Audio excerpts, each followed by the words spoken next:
War drums beat louder as the Middle East teeters on the brink. The fifth day of the Israeli-Iran escalation erupts, with a new barrage of Iranian strikes hammering down the occupied Palestinian territories as sirens blare in Tel Aviv and Haifa, with reports of direct hits. American forces are on the move, positioned for a direct strike alongside the Zionist occupation. And in a chilling warning, Trump tells Tehran's civilians, evacuate now. Iran's top general issues an ultimatum. Punishment is coming. This is no longer a shadow war. This is what seems to be a countdown to catastrophe. Well, or when the dust settles, who will be left standing? Is this the final signal before an all-out war? Good evening, dear viewers, and welcome to tonight's special coverage. Before we break it all down, let's follow this report by Usama Ayati. Tensions in the Middle East have reached a boiling point as violent confrontations between the Zionist entity and Iran continue for the fifth straight day, raising fears of a full-scale regional war. The latest exchanges include missile strikes, targeted assassinations, and deadly attacks on civilians, with both sides vowing further retaliation. The operations carried out so far have merely been warnings for deterrence, and the punitive operation will be executed soon. Explosions rocked Iran early Tuesday while Zionist cities faced another barrage of missiles. Iranian state media reported several missiles were launched in the latest volley, with Tehran experiencing strong explosions. Meanwhile, the occupation military confirmed sirens blaring across multiple regions as Iranian projectiles were detected. The Zionist regime will become unstable over time and will be disappointed with what it has been demanding. It did not foresee that our command system would be activated just a few days ago. It did not foresee and thought to itself, I hit the missile base, so where are these missiles being fired from towards the Zionist regime? In a major escalation, the Zionist military claimed responsibility for killing Iran's wartime chief of staff, while Iran's defense ministry claimed it successfully struck a Zionist intelligence facility using a new undetectable missile, allegedly bypassing multiple layers of air defenses. This comes at a time when the ministry's spokesperson affirms that the entity has no chances to resist the war for a long period. The Zionist enemy, according to the experience of the past 75 years, and considering various military and non-military reasons in various dimensions, strategically speaking, does not have the possibility of resisting and enduring a long war. And therefore, this regime and the Zionist enemy will be defeated in the continuation of this imposed war. The international community remains on high alert as the risk of a wider war looms. Diplomatic efforts to de-escalate tensions have so far failed to halt the cycle of retaliation. As the region braces for further strikes, an unprecedented military confrontation looms ahead amidst the diplomatic paralysis. All right, let's bring in our guest now. Joining us tonight is Mr. Manuel Pushley, geopolitical analyst from France. Thank you for joining us, sir. Thank you, sir, for your invitation. And join me as well in the studio, Mr. Idir Sassi, international expert in economy. Thank you for joining us, sir. Good evening. And as well, joining us later tonight is Dr. Mahmoud Salhi, Associate Dean Professor for Political Science at California State University, and from New York as well, Mr. Mohammed Chris Sassi, geopolitical and financial analyst.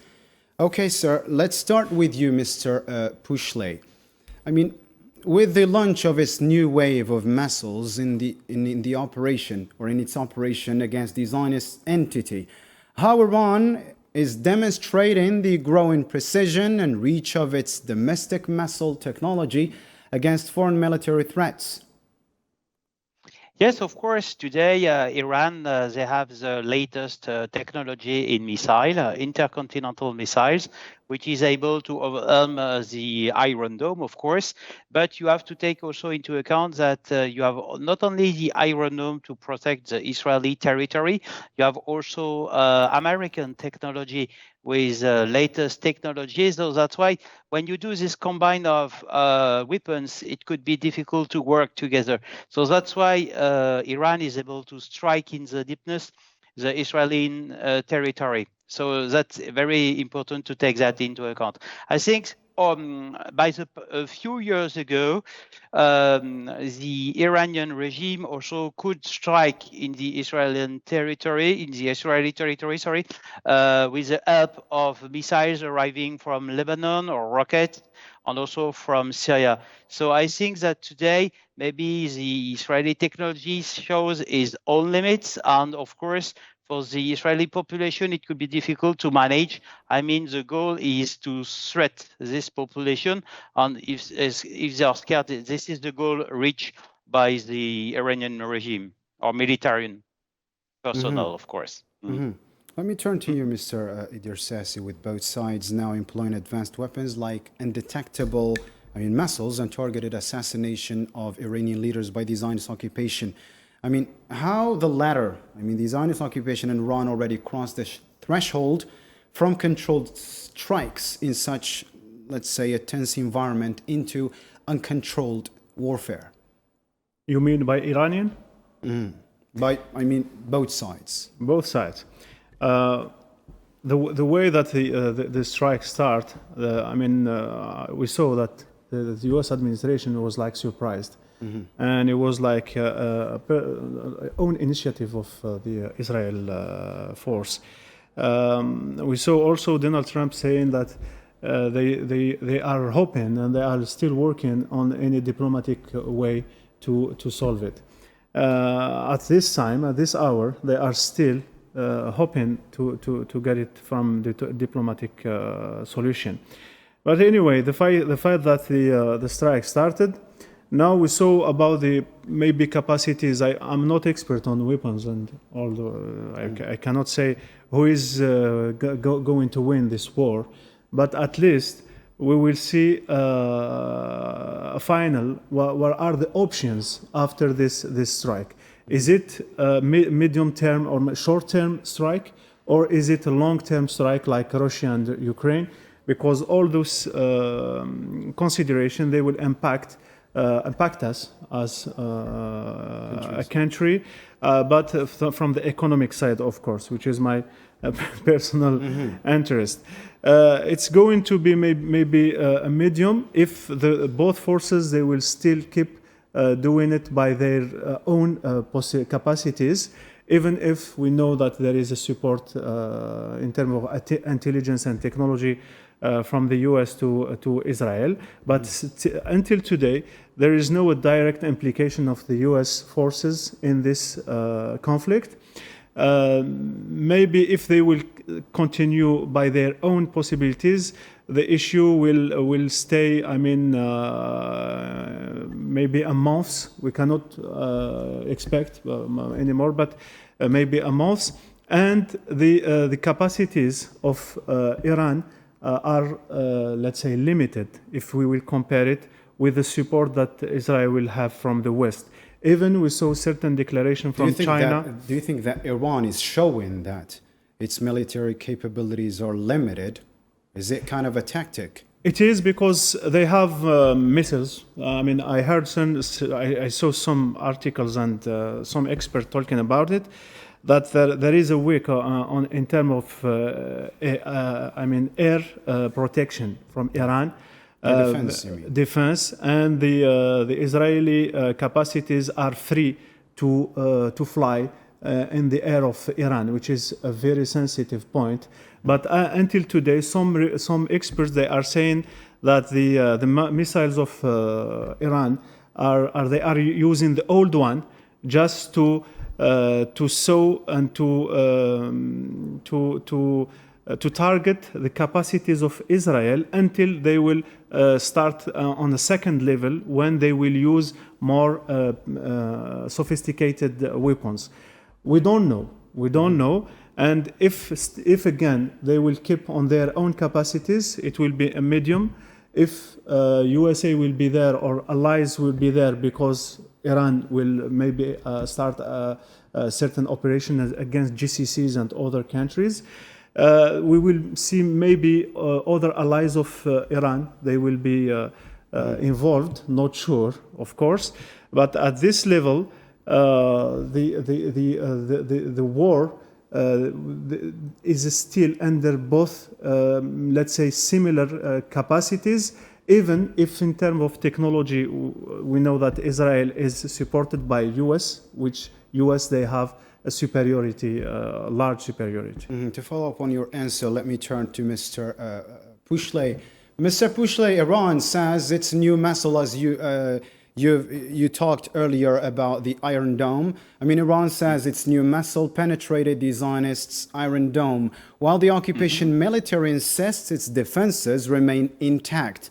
But with relentless missile barrages potentially degrading the Zionist occupation's interceptors by the hour. I mean, at what point could sustained attacks overwhelm Zionist air defenses and expose more critical, let's say, vulnerable spots? Yeah, I think today is very difficult to have an overview of the possibility of the Iranian. I'm sorry, I'm hearing somebody else on the phone. So there is something very interesting to underline tonight, that the Iranian regime is able to strike in the deepness the Israeli territories. But what we have to take into account that the Israeli Defense Forces system against airstrikes shows some important weaknesses. I think that it was designed 20-25 years ago. So today it's very difficult to face with the latest technology used by the Iranian army. Okay, so that's why it's very important to understand that. Also, today, as you have heard already, the missiles coming from Iran to Israel is only 12 minutes. So it's the latest technology, and of course, according to the NATO experts, they are unable to stop them, really. We have the same situation in Ukraine, for example, when Russia is striking the Ukrainian territory. So for NATO and also for Israeli allies, it's very difficult to manage, and maybe that's why the Americans helped Israel while they deployed on the Israeli territory some new missiles and new system of catching the enemy missile, as they said. Of course, I'm just using the NATO expression, but it's a real challenge. It's a real challenge for Israel. It's a real challenge for the US. But we have to take into account. What kind of real challenge are you talking about here? I mean, like in terms of defenses. Yes, of course. I think that the weakness of Israel is the air defense. It means that at the moment you have only missiles. You don't have planes. So if you combine missiles plus planes, I think it will be a nightmare for Israeli defense forces. Don't forget that Israeli defense forces is a very small army, and they need to use reserve personnel. Otherwise, with the active personnel, they don't have enough strength to face with the strength of the Iranian army. You know, so that's a big challenge for Israel, because they also, how can I say, they also maintaining the pressure on Gaza Strip. They also strike on Gaza Strip. So the goal of Iran is to mobilize all the Israeli defense system. As soon as they are all mobilized, they can be strike in the deepness. That is the strategy of Iran. So that's why at the moment that's why they need the help of America to keep up with this situation. You know, that's a big challenge for them. Thank you for all of these insights, Mr. Pushley. Now joining us is Mr. Mohammed Krissasi, I guess. Yes, I am with you. Good evening. How are you guys? Hello, Mr. Mohammed Sassi. Yes, can you hear me? Yes, great to have you with us tonight. Good evening, and thank you for the invite. Mr. Mohammed Sassi, let me ask you this question. I mean, with the UN and major powers failing to broker even a temporary ceasefire or truce, I mean, in the Middle East, What tangible leverage remains to prevent this from spiraling into a regional war? Well, I don't know what was said before. I'm sorry, there's some technical problem. I would like to go back to history a little bit before I can answer this question. Okay. You know, we have to stop becoming like the ostrich that bury their heads in the sand. And let's be a little bit realistic here. Recent action, Israel have been portrayed as some of significant miscalculation, underestimating Iran's strength and regional influence. In like engaging, for example, with Lebanon, Gaza, or Syria, he's a much bigger opponent that they do have there. Prime Minister Netanyahu of Israel was hoping to have the backup of Europe. He didn't get it. Even at the G7, I can talk about it later on, but they were not one voice. You have Trump and England, and you have the rest of Europe, and Macron expressed it very clearly. They don't want America to intervene, and they would like to have kind of, how do I say that, common path toward peace, because nobody can sustain a long war. Iran can sustain it more than Israel, but also it's not going to be a regional war. It's going to spread all over the place. If you go back to history a little bit, and I have to talk very carefully here. America always want to be the kingmaker of the region. It's not because of Israel. If you take, and with Iran on the top of it, if you take in 1953 Mossadegh, what did they do to him? They do the coup d'etat because they want to protect the sovereignty of his country, and notably were the first one to want to nationalize the oil. And what did they do? History repeats itself. America and Great Britain, they do a coup to Mossadegh to reinstall Pavlovsky Shah. That's number one. And then in 1956 with the Canal de Suez, you have the crisis also, again and again, America, Great Britain, and now you can add France and Israel. They try to stop, you know, the liberty of Jamal Abdel Nasser, who want also to nationalize the Canal de Suez. And then if you go to the 1970s, what happened in 1970s? Again and again, you are going to have this kind of, how can I say, the kingmaker, the West. They are supremacists, they are racist, and they don't want any rebellion in that area of the world because of the oil. They did repeat with Gaddafi. I can talk about Gaddafi. I can talk about Yasser Arafat when he want to liberate the Palestine from the Zionism genocide. And then you come with now again and again, 2000 is Iraq. They use the lucky Saddam Hussein, and then they make the war with who? Guess it? Iran for 7 years. And here in 2025, again, we want to have Iran to submit to the will of this white supremacist, racist, and anti-Muslim people from the West and also from America. We have to stop trying to say that you are going to go to the UN and they are going to have a resolution. The UN is what? The UN is 5 countries: England, France, China, America, and Russia. 3 of them imperialist, the USA, esclavagist. When you read "We the People" in the Constitution of America, who are we the people? White supremacist, slave master, and Protestant. And then you have France. France, what is France? This is colonialist country. In Asia, in Indonesia, in Africa. And the same, again and again, they don't want, they build their empire, as well as England, on million of body that they kill, and stealing the natural resources. And they want to do the same again and again now. So what are we going to expect of the UN? Regarding Israel, I can continue on the history. Israel, all the resolution voted by the Conseil de Sécurité, one country raised the veto, is America. So what you'd like me to answer? Yes, go ahead. I'm sorry, go ahead. Mr. Sassi, let us talk a little bit about the allies, regional allies of Iran, including proxies. For example, when Iran's proxies like the Houthis openly declare military coordination and support for Tehran. I mean, according to your own perspective, does this signal strengthening cohesion in the axis of resistance, I mean, how might this further expand the scope of the conflict in the entire region? Well, we did already have a conflict in the region. You just name it.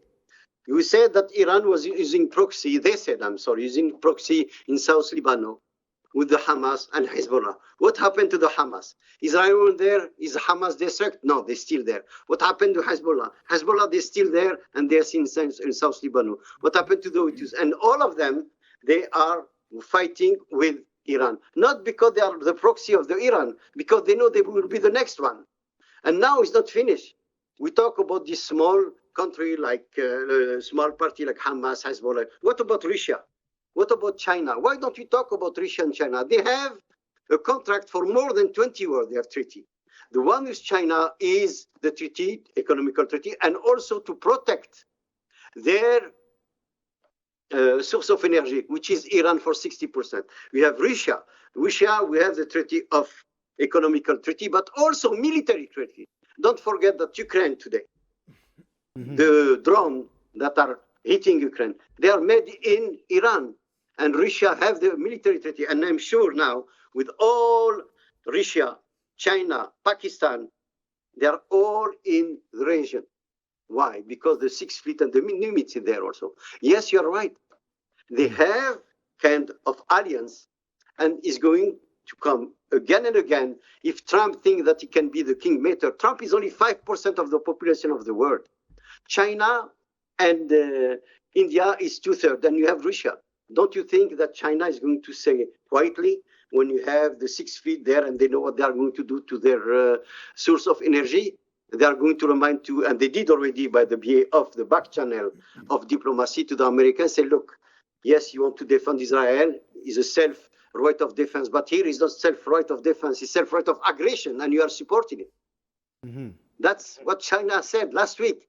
And yesterday with the G7, I think, well, not yesterday, 2 days ago with the G7, they were not in accord, and Trump goes there in his plane and he go, oh, now I'm going to give an ultimatum to Iran. What is the ultimatum? That you have to sign your death penalty in their threat from Israel? You are going to be like, servitude again, the white man, the white supremacist. Why? Because it's in that region, and it happened that they are Muslim or Arabo-Muslim. Why don't you wake up and smell the coffee? It's going to be a war, maybe. I wish it will not be. I wish it will be the deterrent that, the fact that the China, the Russian, and also Pakistan, and Pakistan is a nuclear power. If they are there, we have to show them. They want to be used as a deterrent. And I don't think America can play. If you talk about America, they are playing the big boss. Mr. Mohammed Sassi, let's talk about a scenario ahead. If Pakistan, for example, which is a nuclear power in the region, intervened, what kind of scenarios that we can anticipate or expect in this case? Well, then it's going to blow up everywhere. What else would you like to have?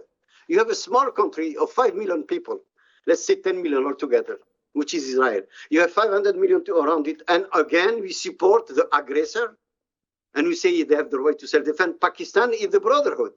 Now we come. Now we are going to say, no, enough is enough, because is Hagra, yani. They have to intervene. And not because they want the war, no, it's just to protect it. They want to be there as a deterrent. I don't think they will do anything, but just as a deterrent in case America will do what they claim they are going to do, but with Trump, you never know. He said one thing, now 5 minutes later, he's going to change his mind. It's like the tariff is like, if I was the president, Ukraine, and next day I will take it, I will stop it. Now he said 2 or 3 days ago at the G7, when he was the president of the first minister of Canada, he said, no, this war, the Iran-Israel war, if I was a president instead of Biden, it will not happen. This is all brassing air. Again and again, they want to submit that region because they are not from the same religion, they are not for the same ethnicity. And again, for Israel, and this I'm talking also about Israel, Israel tried to forget again and again that in World War II, who did put them in Auschwitz? Who sent the Jewish, these poor innocent Jewish, to the gas chamber? It's not the Arab. Matter of fact, the Mosque of Paris was giving, certificate to the Jews that come to them, that they to say, starting that they are Muslims. This is why I say Pakistan is there to defend the difference. I'll go back to you later. Now joining me as well, Mr. or Dr. Hamoud Salhi, Associate Dean and Professor for Political Science at California State University. Great to have you with us, sir.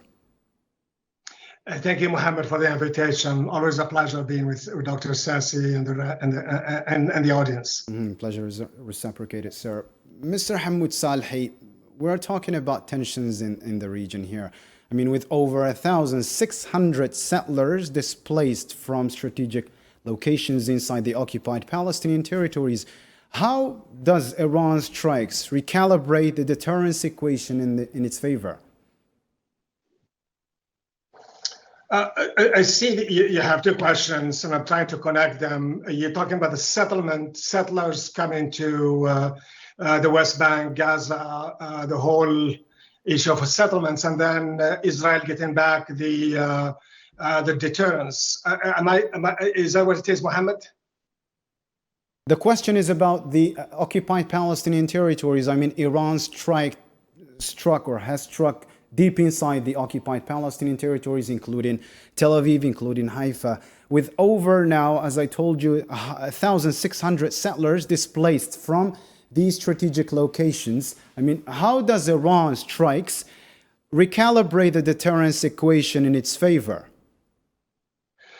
Actually, we're talking about two things. One is the what's happening in the West Bank and Gaza, in the Palestinian territories and in the bigger Palestine, and that's really the whole crux of the matter today. What's happening in Iran is Netanyahu's way of distracting us from Gaza. Just to put it in perspective, and I'll get back to your question on deterrence. To get back to the issue is that, and we mentioned this before, the discussion before the so-called preemptive strike that Israel took against the Iranian sovereign state, the Israeli Knesset voted to disband the Knesset in its first reading, and that was led by the Haredist, the religious group who did not want to be in the military, and they opposed the Netanyahu's government, and they were able to get the majority enough to pass to again do the same vote in the second and third round. When that happened, we see Netanyahu take the Iranian going after Iran. The same way, in a bigger context, when at the time there was the Israelis were concerned about international reaction to what was happening in Gaza, the genocide, the starvation, the lack of humanitarian assistance, the blockade, the embargo, all of the adjectives you could use to describe what's happening in Gaza. Netanyahu was cornered at the time, but suddenly he took the attack against the Iranian, and now we are where we are. At this point, really, it's very difficult to talk about whoever has the deterrence. What you see is that the Israelis have a way, are better in the air. They fight with their jets and with the American support. And then you have the retaliation by the Iranian, the missiles, the drones and all that, and they have been very successful. So at this point, it's really hard to say which side is going. I would venture to say, when you talk about the cost, the psychological damage, the Israelis have the upper hand, and this is why today we're talking about an American intervention, being directly or indirectly. Many sees this to rescue the Israelis. Thank you, Mr. Hamoud Salhi. I'll turn to you, Mr. Idir Sassi. The aftermath of the Zionist occupation. We're talking here about the Iranian strikes on, on the occupied Palestinian territories. What do you think about the aftermath of the Zionist occupation economy in this case, after these strikes, which targeted, multiple strategic sites deep inside the Zionist occupation, including power grids, for example? It's a disaster for the state, that's clear, and for many reasons. it's a disaster because we know that the Liquid coalition, they faced it a few days ago. I mean, they were in the limit to be shut down. And the leader of Israel, the prime minister, is playing the war to save his head, by the way. This is what they think, the opposition in that state, about it, because they are a lot of people they are again against, because the war is illegitimate, by the way, and they think this extremists they grow kind of misunderstanding in terms of who is going to talk with them, and they work with certain extremists, etc. This game is well known. They push the population of Palestine to be on that situation, which is they are defending themselves by any means of to do it. If just one point about the Iranian allies, when I heard that the proxies are still on the ground, I think there is something to be challenged here, because apart Houthis, from my perspective, we know all that Syria now is out of the game for this issue. We know also that Hezbollah is not yet not playing, also because they think, they lose their leaders, and the way that they lose it, some of them, they think it was because of Iran. And we don't think that those players, they will be still on the game. About the proxies I'm talking. The other allies, which can be China, for example, it can be something important, not to grow the war, but to come back to negotiation. Okay. Let us talk about the economic aspect. I mean, how much can the Zionist occupation bear in terms of, economic losses? It's a big challenge for the international worldwide economy. By the way, the worldwide economy was facing a certain slowdown.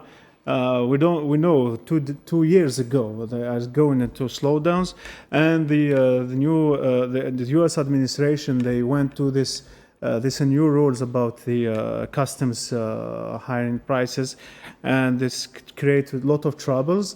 Then now, if the supply chain is disturbed again, if the Strait of Hormuz is closed, they will. The prices of the crude oil will be higher, and we will come back to the same issues of inflation. And of course, for the region, GCC's region, and all the region, around this region, the investors, they will afraid to go there and to invest, etc., because the risk is high. This is very bad for the U.S. economy first, and of course, I was starting to talk about the China, and the China. The supply in oil crude is from Iran, but they can diversify, of course, because it's not a big deal for them. They can do it. So we'll go back to that point later. We'll talk about the economic aspect later.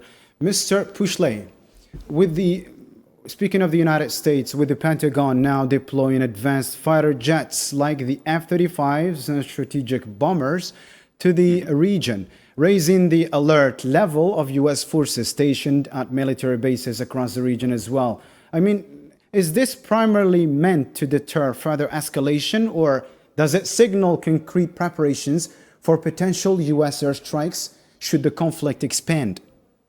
Yes, of course. I think first of all, I saw the deployment of F-22, not F-35, because F-35, yes, I'm going to explain this military aspect, which is very important, because when you conduct a coalition with several allies against an enemy, you have to identify the aircraft fighter jets. And of course, Israel is using F-35 fighter jet, but they are modified because they are stealth, which is not the case of the American fighter jet deployed or will be deployed in the coming hours. And of course, they will use a Raptor, which is F-22. And of course, they need tankers to refuel these jets. Also, don't forget that they were able in the past to conduct multiple operation airstrikes from the aircraft carriers, because you have the fleet deployed in the Mediterranean Sea and also the American fleet deployed in the Indian Ocean, which is very important. They did this show of force and these strikes during the first Gulf War and also the first operation in Afghanistan.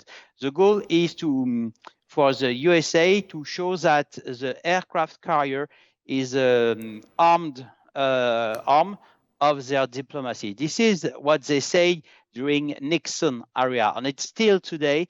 And of course, this strategy of deploying a lot of aircraft means that the American forces won't be deployed on the ground. Mr. Donald Trump refused to have soldiers on the ground. Maybe Israel will be able to do this, but don't forget that Iran is a very wide country with a lot of military personnel also deployed on the ground. And don't you think that this suggests plans for extended air operations in the region?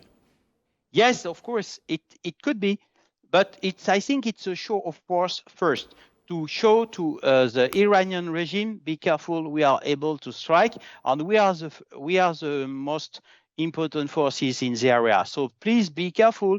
It's a kind of chess play, We will be able to strike with our aircraft, and we deployed bombers with the latest technology. Maybe you have heard about this famous bomb, which is named the mother of all bombs, which important capabilities to go in the ground, to destroy maybe bunkers of the Iranian regime. But don't forget that today the strategy of USA, as Donald Trump said, it's make America great again. And of course, America great again is also a message with the Air Force. And of course, the only country able to deploy such a very important forces on Air Force is America at the moment, not the other countries of the BRICS countries. Thank you, Mr. Pouchelet. And as we speak about the United States, confusion in Washington as President Trump delivers a flurry of mixed and contradictory messages following Israel's strike on Iran.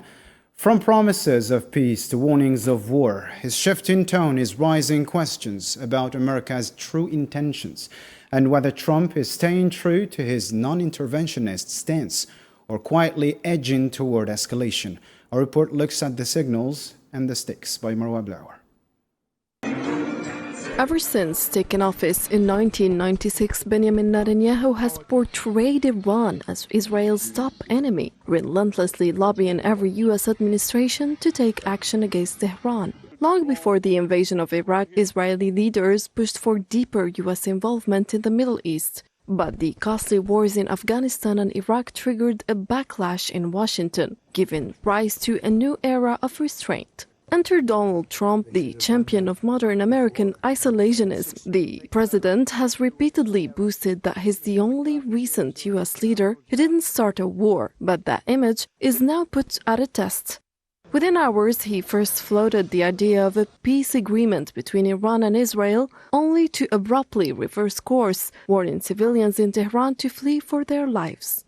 Aboard Air Force One, after cutting short his visit to the G7 summit, Trump announced he would dispatch his advisor Steve Witkoff to Tehran for urgent talks, before walking back the statement hours later. We're doing pretty well. Right now, we're doing pretty well. Remember, Iran cannot have a nuclear weapon. It's very simple. We don't have to go too deep into it. They just can't have a nuclear weapon. And then a real end, not a ceasefire. And then so something that would be permanent. Giving up entirely. It's a string of mixed signals, and many see it as more than just indecision. Observers argue Trump is deliberately clouding Washington's position, hoping to apply his art of the deal approach to one of the world's most dangerous standoffs. But critics warn this kind of brinkmanship could lead to catastrophic miscalculation. As Israel signals it won't back down and Iran vows to respond, the world is watching Washington. Is Trump truly committed to staying out of another Middle East war, or is the U.S. playing both sides in a game where the stakes are escalating by the hour? Let's bring in Mr. Hamoud Salhi again. Mr. Hamoud Salhi, when the United States president warns an entire capital city to evacuate without apparent military imminence strike evidence, I mean, does this represent effective psychological game or a deliberate pressure tactic, I mean, to force Iranian concessions? No, it is part of public relation, a part of the how the Israelis have been sort of fighting their wars. The Israelis could say this, asking people to evacuate and then bomb them. We're talking about 9 million people in Tehran, so it doesn't make sense for the Iranians to leave. We're also talking about not about groups. We're talking about a sovereign state. But the message here, and I think Marwa did an excellent job by raising some of the questions, is this what are these mixed signals? And we see it. I think it's part of the diplomacy. I think Trump is now in a position where he has to do something. Now, the Israelis are losing since they attacked Iran for the last 4 or 5 days. They're losing on average $1 billion cost of economic cost. And this is a result of expenses of the attacks, but also on the ground, the buildings that have been destroyed, the psychological things that are happening. But the Israelis are very, very good at making this as a huge thing. If you are an Iranian or supporter of Iranian or supporter of the Palestinians, you get some kind of, this sense that the Iranians are winning. But what the Israelis, one could argue, is that they are overstating the cost because to project an idea that they are weak and the end game for them is to get the United States involved. We start to see this narrative. For example, now you have the American ambassador Huckabee is using now religious terms in describing the need for the United States to come to the rescue. Netanyahu this weekend talked about how the people in the Middle East don't distinguish between America and Israel. They say death to Israel, death to America, and therefore they have to rescue. The biggest things that Netanyahu could do is to bring the United States to this region, to Iran, and get it to fight with them, fight their war, if you want, and put them there in the front. But at this point, he has done this because they created conditions for the United States to come in and say, just come in, bring your B-52 or your B-2, and use those big bombs that our guest was talking about. And it's all, just do this. Yes, but there are applications for this. Let me turn to Mr. Sassi right now. There is another, Mr. Mohammed says, there is another statement by Donald Trump demanding a real end with Iran. I mean, is he setting terms here, diplomatically speaking, or just making threats? As I said before, my dear friend, whatever comes from the mouth of Trump, I cannot read into it, and the statement was a little bit ambiguous. This is why I asked you the question. Yeah, I think can be either like a real end with Iran diplomatically.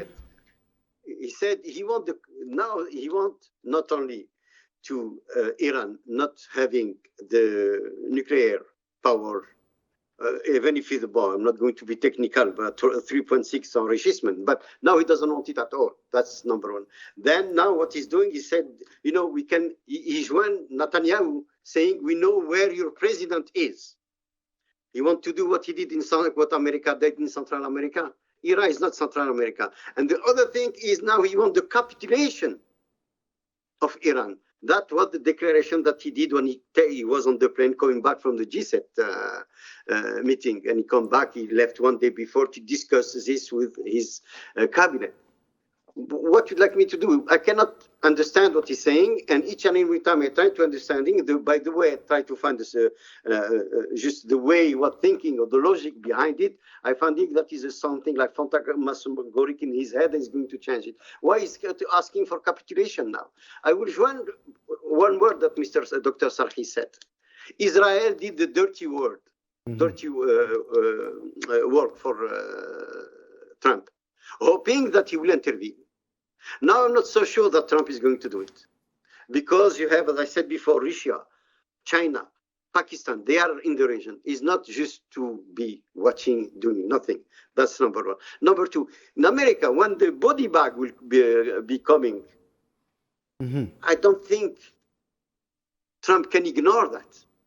He knows which kind of psychological effect is going to have. We see, like Dr. Salhi said, the psychological effect in Israel, which you are hiding is thousands and thousands of Israelis try to quit Israel. And then it was the police and the Secret Service say we cannot allow the Quran to leave Israel. They have to stay there. Thank you, Mr. Mohammed Sassi. Let me turn to Mr. Pushley right now. Mr. Pushley, Russia's explicit denunciation, if we include Moscow in this, debate, its explicit denunciation of these Zionist entities' attacks by branding these strikes as illegal. Is Russia here trying or laying the groundwork to veto any Western-led sanctions against Tehran at the Security Council? Can the Security Council, solve or, find a common ground to this conflict? I think that Russia could be the key of the peace solutions. But again, you have Donald Trump faced with Russia again. It's the second time. You have Ukraine, of course, and today you have Middle East. But don't forget that today, of course, in the past, Russia knows very well Middle East region. So they have the keys maybe to solve problems. But according to what I know about the region, because, maybe I live in Lebanon sometimes during the year, I think that the solution belongs to the inhabitants or the government of the area, not of the Western immixtion inside this difficult area to understand. And in fact, I think that today maybe Russia could have a key role finding out a peace. But I think the best go-between in the area is Oman. And of course, since the death of Sultan Qaboos, they try to find solutions, even if sometimes the United Arab Emirates try to have a diplomatic role. But don't forget that you have also the role of big powers like Saudi Arabia, of course, Iran, and Turkey and Egypt. So that's why it's difficult to manage. So maybe Mr. Putin is trying out to find out a solution for peace agreement between the parties. But, it will be a nightmare for Donald Trump administration, who said a few months ago during his campaign, I am able to solve the solutions in Middle East and in Ukraine. And in fact, the result is not correct. It's around zero. That's a big mess because Donald Trump administration have no idea of diplomacy. Thank you, Mr. Pushley. Let me turn to my guest in the studio, Mr. Idir Sassi. Speaking of economy, Iran, let's say, signaled shutting down the Hormuz Strait, the world's most critical oil, let's say, corridor. But is Tehran really, ready to follow through this strategy? Is this just another high-stakes bargaining tactic? No, it's something can be happen because I think if the war will continue, and if the capabilities of Israel will be reinforced by their allies, the world is reaching a very sensitive level. By the way, everything is possible tomorrow, and they will stop the strait. They will attack GCC's facilities, oil and gas facilities. They can do anything else that can defend themselves, which is somehow its legitimate reaction. It is possible, but from the, let's say, the global private corporate companies, it's something that because, a few years ago, because of geopolitical situation in the world, and the health situation that we faced from COVID, etc. There are policies in place about the global risk. they can maybe deal with this. But anyway, the economy is, I was saying, the economy is going slow down, and there is, if this risk will be happen and grow on the coming maybe weeks or month, an international issue will happen because of the issue of shipment, because of oil and gas increase and the inflation over the world. Thank you, Mr. Idrissasi. Unfortunately, we are running out of time. Thank you, dear viewers. The Middle East stands at a dangerous crossroads where every missile could tip the scales toward irreversible conflict. As Iran and these honest entities exchange blows and the United States weighs direct intervention, the world holds its breath. Will diplomacy prevail, or are we witnessing the first moments of a regional explosion? The stakes have never been higher. One thing is certain, the next move could reshape the Middle East and the world forever. Thank you to our guests for sharing these insights with us. Thank you, Mr. Idrissasi. Thank you, Mr. Mohammed Sassi, Mr. Hamoud Salhi, and Mr. Manuel Pushle for sharing your insights with us. And thank you to our viewers for keeping it here with us. Good night and stay safe.